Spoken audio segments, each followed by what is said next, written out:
always a proverb or a saying to match whatever emotion or situation there is.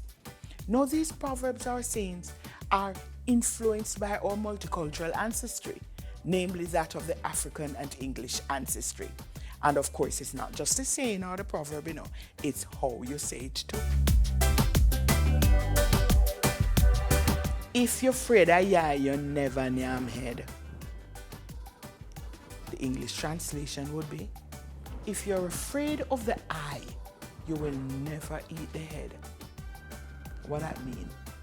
Your fears and your biases may block you, or as Jamaicans would say, it would have blocked you from experiencing something that may be of great value and benefit to you. So if you're afraid of eye, you never nyam head. Think about fish head. You're not going to eat your fish head, because you're afraid of eye. Anything could have nice like fish head, so.